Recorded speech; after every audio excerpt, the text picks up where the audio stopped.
भाई कहता तुझे जुर्रत कैसे हुई है, तू अपनी औकात तो देख, तू तो मेरी बेटी को 2 वक्त का खाना नहीं दे सकती।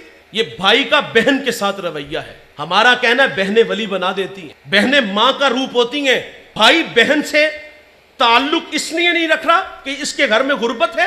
मैंने पिछले दिनों एक बहुत बड़ा मजहबी स्कॉलर है, उनका लेक्चर सुना, उसकी बात बड़ी दिल को जा लगी। वो कहते मेरे पास एक शख्स आया, उसको ब्लड कैंसर था, जिंदगी मौत से लड़ रहा था, वो रूहानी इलाज करते हैं। तो पूछा तेरा आबाई शहर कौन से, कहा फैसलाबाद। तो पूछा वहां कभी गए हो, कहा 20 साल हो गए नहीं गया। तो कहा वहां कोई तेरा अपना रिश्तेदार है, कहा वहां बहनें भी हैं, चचा ताए भी हैं। पूछी माली पोजीशन कैसी, कहता वो सब गरीब लोग हैं। गरीब तो रिश्तेदार भी नहीं होता और गरीब को मुंह भी नहीं लगाते। कहा तेरा इलाज आज से शुरू होता है।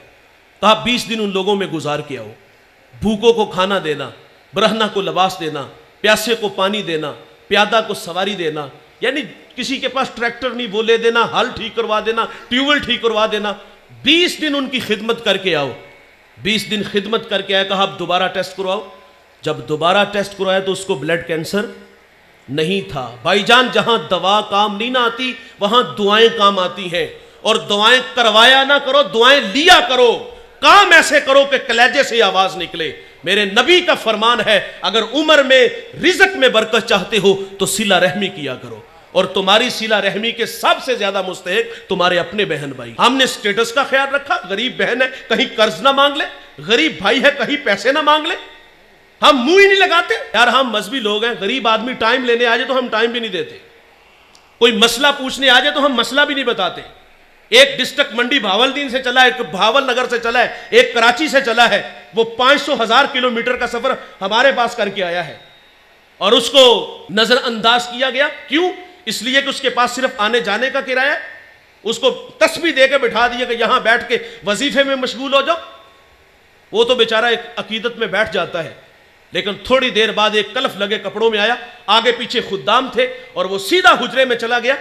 अंदर से आवाज आई कि आप किसी के यहां पैगाम भेज देते तो मैं खुद ही आ जाता। बताओ जो बाहर बैठा वजीफे में मशगूल था उसके दिल पे क्या गुजरी होगी। और जब हमारे रवैये ऐसे होंगे तो लोगों को दीन कहां से मिलेगा।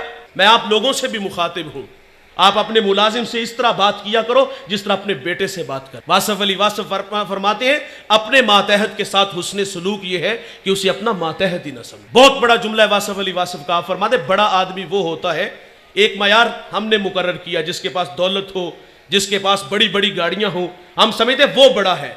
वासफ अली वासफ फरमाते बड़ा आदमी वो होता है कि जिसकी सोहबत में बैठने वाला अपने आप को छोटा ना महसूस करे। लेकिन हम तो कहते हैं इसको औकात में रखो, और औकात किस चीज का नाम रखा है? दौलत को मयार बनाया। और मियां साहब फरमाते बेवकूफा दे नौकर वेखे दानिशमंद से आने। हमने कहा इसके साथ इसको औकात में रखो। हमने हैसियत को देखा। एक बहुत बड़ा मजहबी स्कॉलर दस्तरखान पे बैठ के खाना खा रहा था और बाहर एक जारूब झाड़ू दे रहा है, बहुत बड़ी बात है। उन्होंने हाथ के इशारे से कहा बेटा खाना खा लो। उसने इधर उधर नजर उठाई, कानों का धोखा लगा, काम में मसरूफ हो गया। उन्होंने फिर कहा बेटा खाना खा लो। शुशदर हुआ, कहता है हजरत मुझे कहा। फरमाया हाँ बेटे मैं आपको कह रहा हूं खाना खा लो। अच्छा उसने झाड़ू वहां रखा, ऐसा नहीं हुआ कि हाथ धो के दस्तरखान पे आया हो, बल्कि उसने दौड़ लगा दी। थोड़ी देर बाद वापस आया, उसके साथ उसकी बीवी उसके बच्चे थे। वो कहता है हजरत खाना बाद में खाएंगे, हम ईसाई हैं, हमें मोहम्मद अरबी का गुलाम बना दीजिए।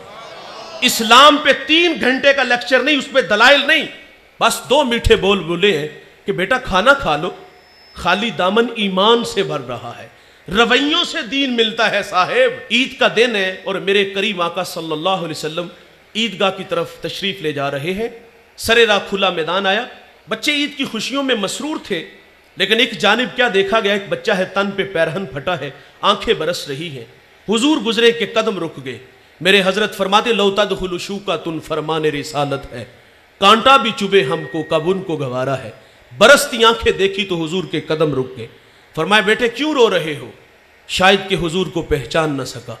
अर्ज करता कि फलां गज़वे में मेरे वालिद हुजूर के साथ थे कि शहीद हो गए, मैं यतीम हो गया, वालिदा बेवा हो गई, माँ ने दूसरा निकाह कर लिया, सौतेले बाप ने माल पे कब्जा किया और मुझे धक्के दे के घर से निकाल दिया।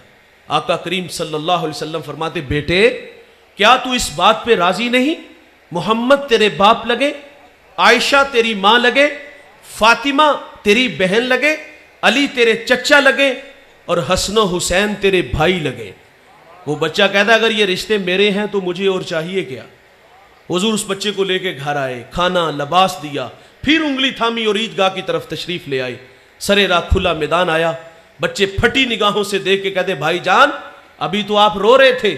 अब फखर से कहता है मैं भूखा था, खाना मिला, मैं नंगा था, लबास मिला, मैं यतीम था, अब्बू जी मोहम्मद मिले, आयशा माँ मिली, फातिमा बहन मिली, अली चच्चा मिले, हसन हुसैन भाई मिले।